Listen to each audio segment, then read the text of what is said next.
to connect it with partition, that thing will be important for us.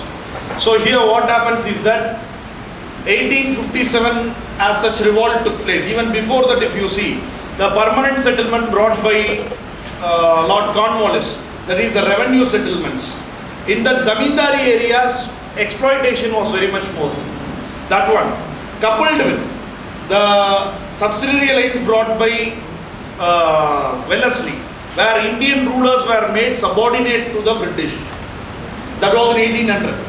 Then the discontent among the British, Indian soldiers in the British army. All this coupled with the doctrine of lacks of Dalhousie led to the revolt. So this is the background actually. Apart from it, 1830, whether I have mentioned or not, that 1830 Britishers brought this anti-sati law. Anti-sati law. They brought anti-sati law. So this, why I am saying is, Britishers not only just overview laws they are not bringing in, even social sector they are correcting. Such kind of a law has never been brought before.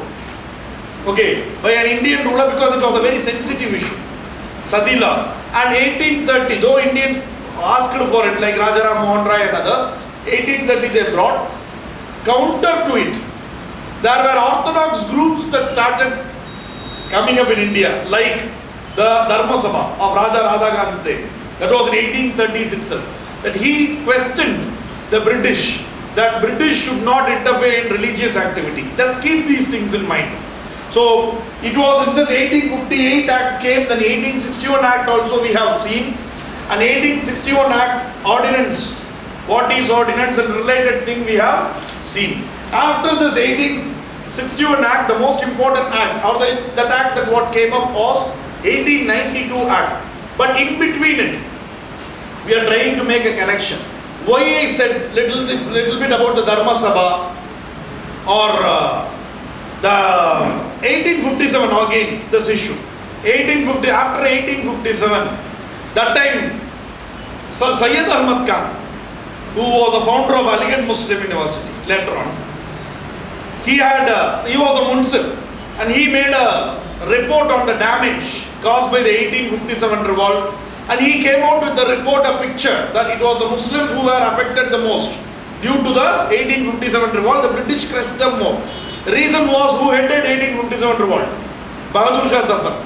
Obviously the British crushed the Mughals and the Mughal related courtmen and all other people. Sir Syed Ahmad Khan came out with an idea that Muslims should stop this protesting. That time Wahhabi movement was there, who were protesting against the British. They wanted to re-establish Islamic rule.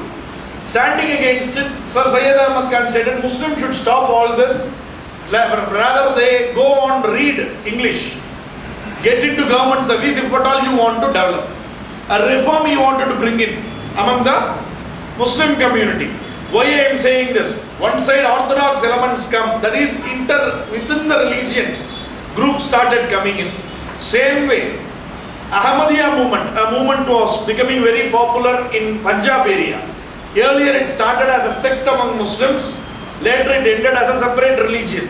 Now Ahmadiyya is a separate religion. Anyway, it started as a sect among Muslims, Ghulam Rasul, and with him it started.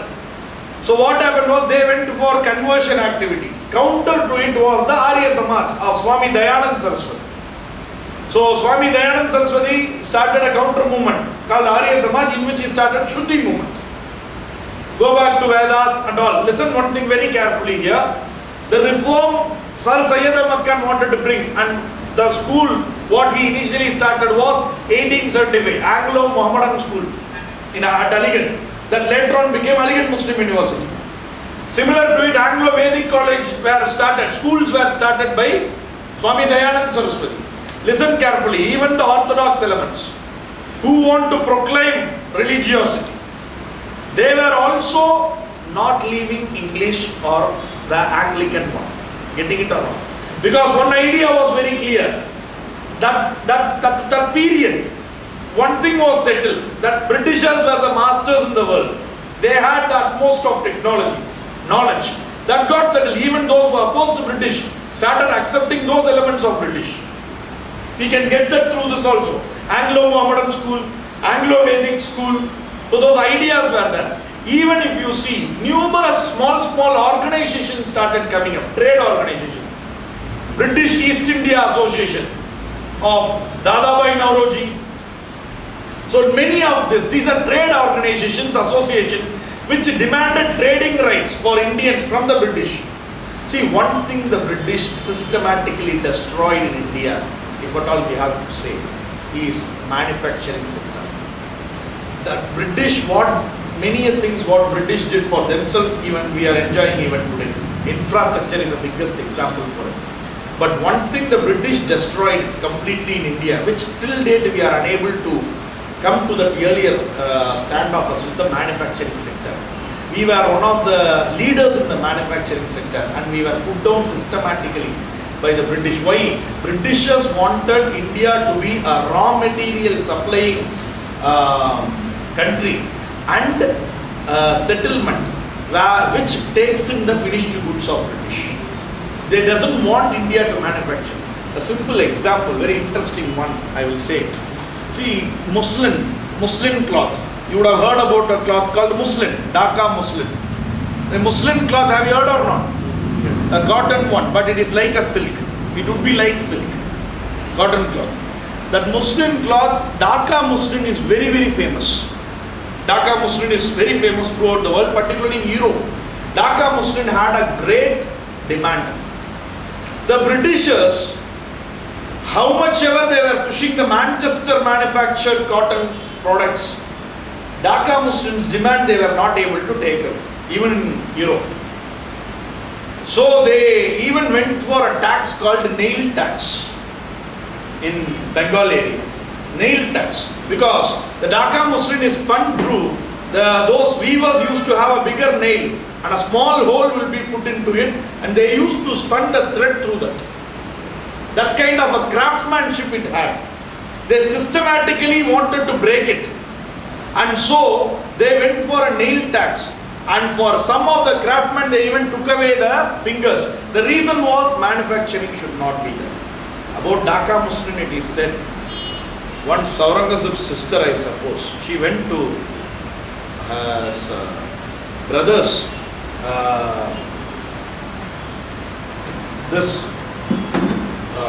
darbar to meet Aurangzeb.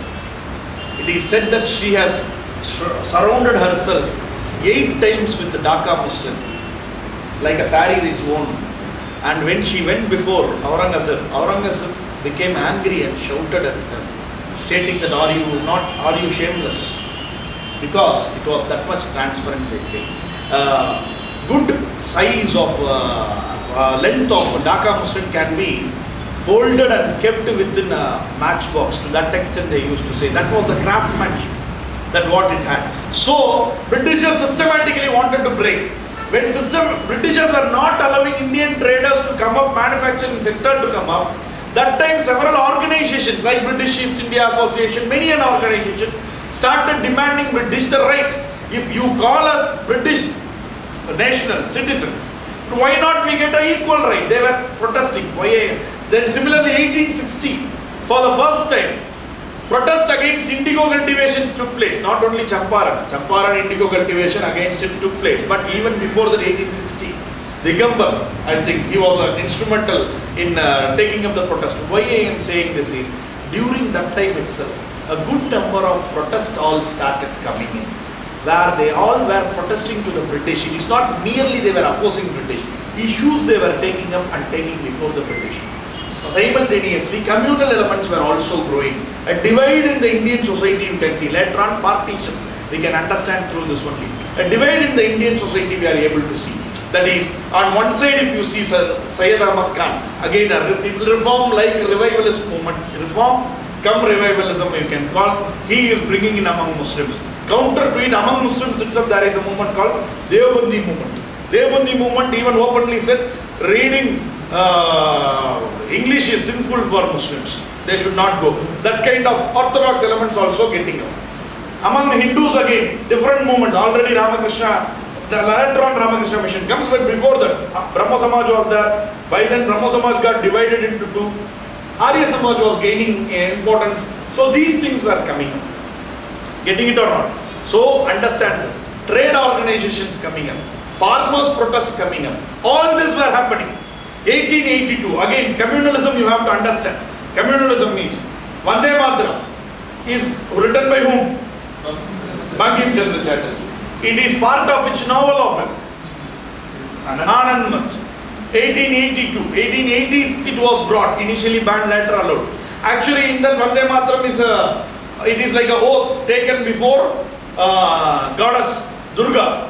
That is, it is a cultural nationalistic idea that was propagated in a longer song in which it was cut off.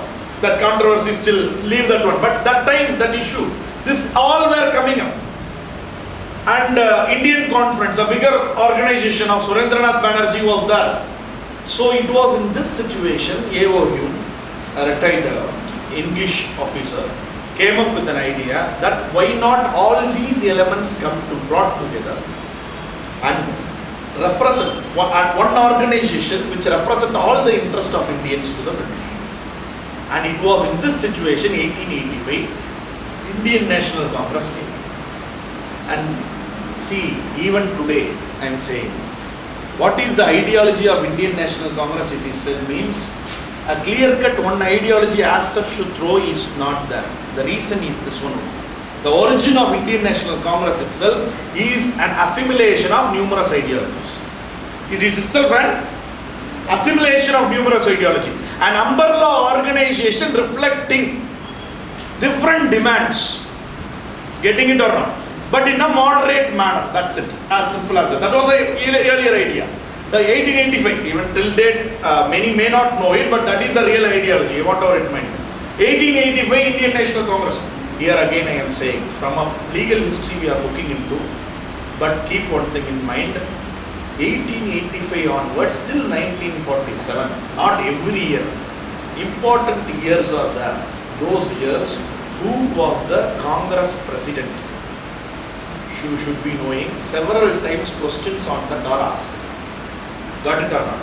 And it was during this 1860s, 70s, 80s, drain of wealth theory, a theory propagated by Indians like Dadabhai Naoroji, R.C. Dutt, these people, Ramesh Chandra Dutt, these people brought out this drain of wealth theory. What is drain of wealth theory? You take everything from us, systematically destroy our manufacturing, our industries, you never allow our industries to rise, you tax us heavily, you pull money from us, you compel us to plant indigo or whatever commercial plant you want us to plant. So in every way you are draining our wealth. See, this has been asked. I am briefly saying about drain of wealth theory. It's a bigger theory, though our focus is not that one. So I am just saying that this theory was promoted during that time, propagated, taken to people that time. So all this got reflected in one organization called Indian National Congress. Indian National Congress, the primary demand what they were making was two.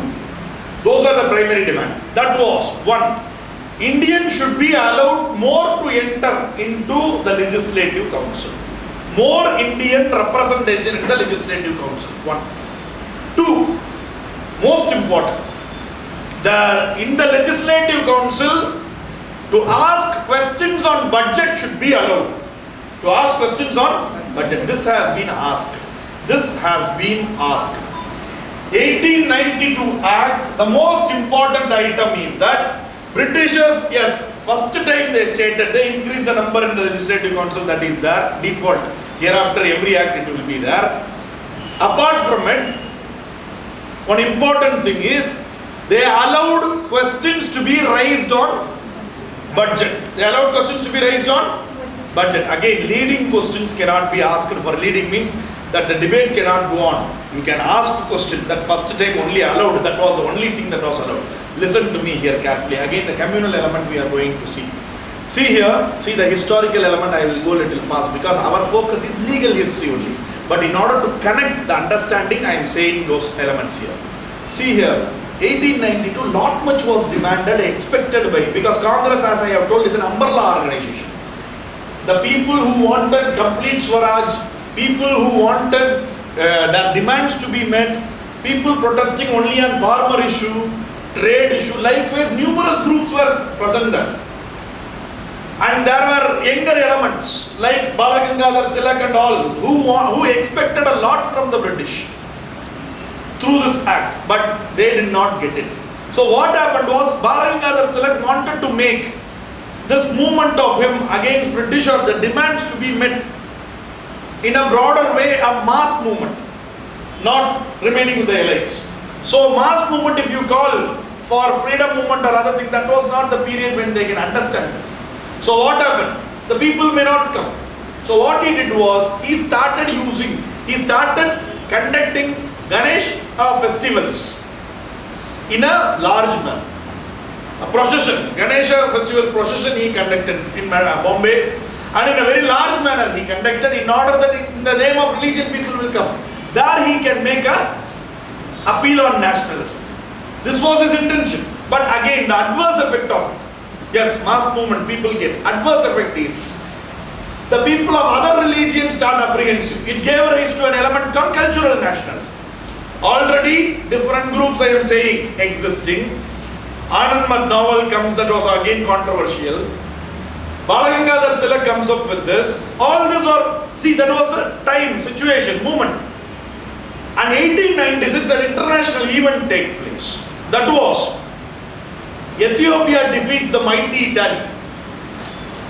Ethiopia, a country with nothing at the time, defeated Italy.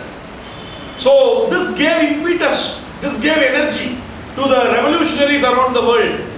So groups like Abhinav Bharat in Maharashtra, Yugandhar Anushrit Samiti in Bengal, Punjab, these areas the youth started taking into revolutionary activities, assassinating the English officers and heroic acts. They didn't have a vision of how to do what and all. But initially what they had was to free India through a violent protest.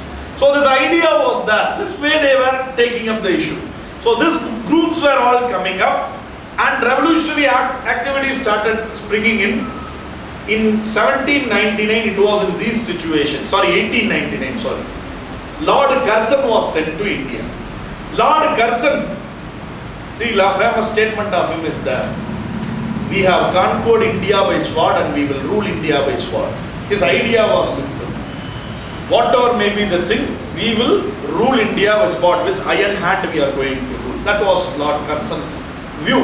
But though Lord Curzon was a nation builder separately, but he was a fanatical patriot towards the British kingdom. Okay, he was so much loyal to them. Anyway, lot of acts, University Act to even Kaziranga Wildlife Sanctuary came up during his time. Where is it? Assam. Okay, one-horned rhino. His wife was very fascinated when she went there, and again he wanted it to preserve. She wanted it to preserve that. He aided it to get it preserved. Anyway, so here in that time he was not able to put down the revolutionary activities in Bengal. So what he viewed was, he came out with an idea. That was in 1903. The idea was dividing Bengal province into two. He said for administrative convenience, but it was not for administrative convenience. Reason was simple.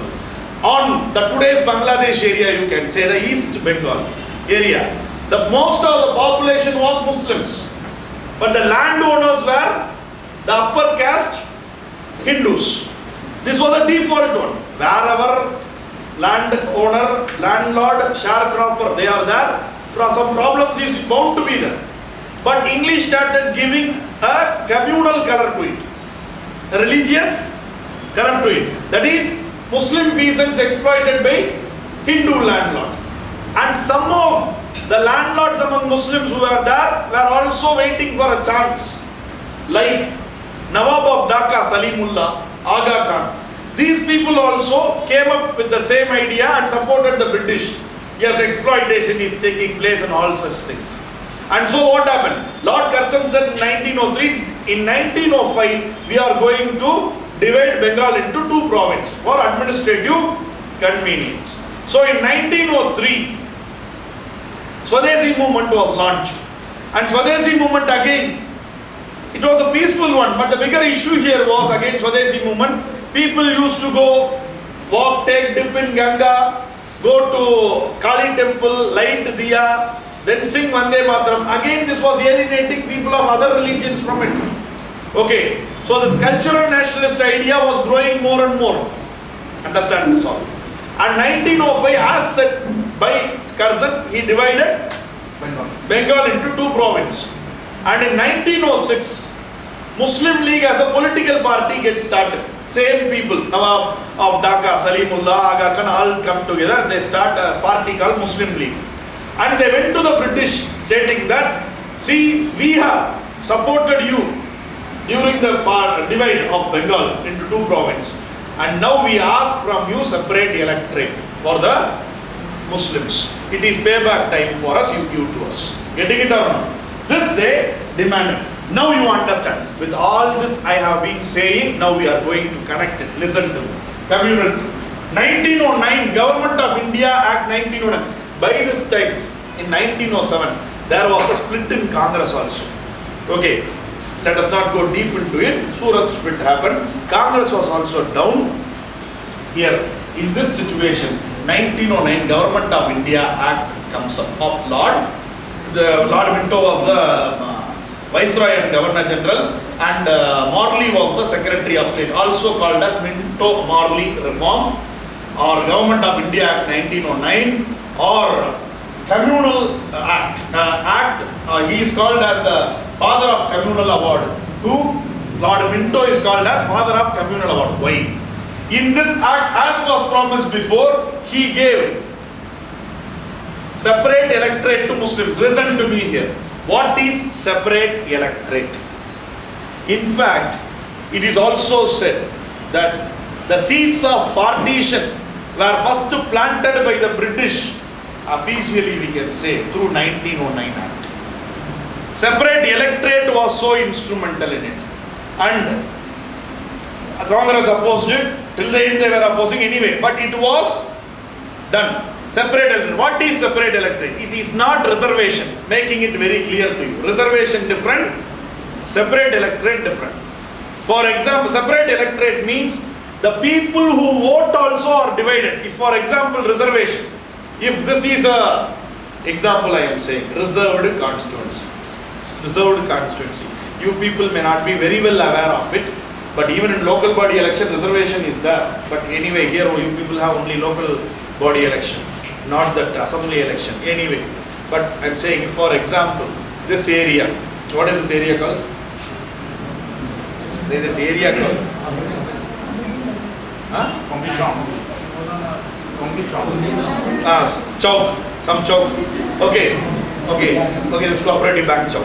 Okay, take it this way. See this area, for example. Okay, this area is there. So listen to me. If this area is called as a reserved constituency, reserved for scheduled caste, for example, if it is reserved that way. So who can contest election? A person from Congress, person from BJP, an independent person, or any party or an independent person. If he is eligible to contest, he can contest. Only criteria is he should be from SC community. That's all. If he is an SC, yes, from all party he can contest. Got it or not? Who can vote? Everybody can vote. Got it or not? This is called a reservation. But separate electorate means what? Same way.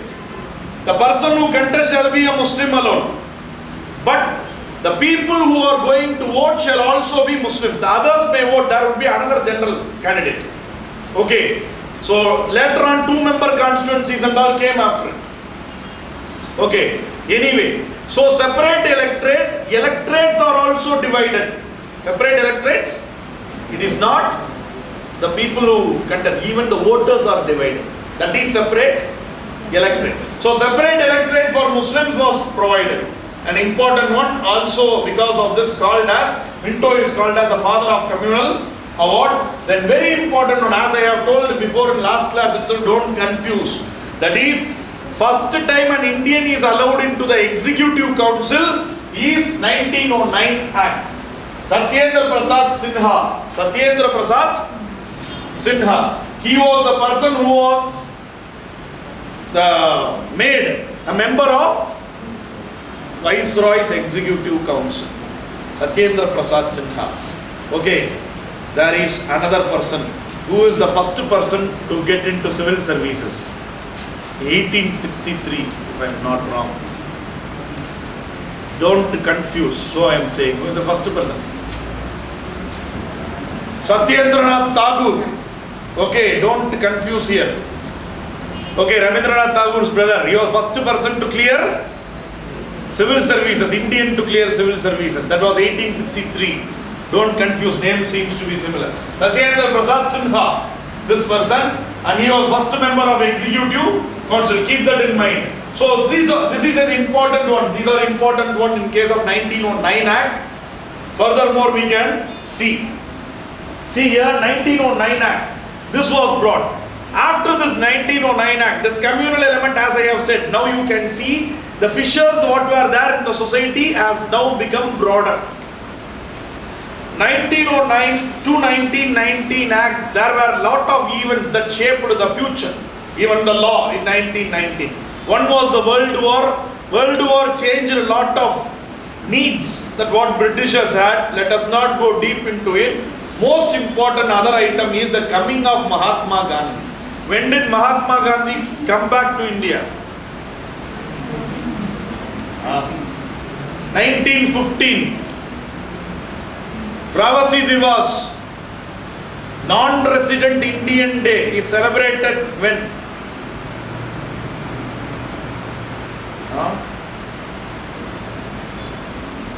Pravasi Divas, every year, nowadays 2 years once celebrated. Before 2003 onwards it was celebrated for every year it was celebrated. From 2015 it is bilinear, 2 years once celebrated.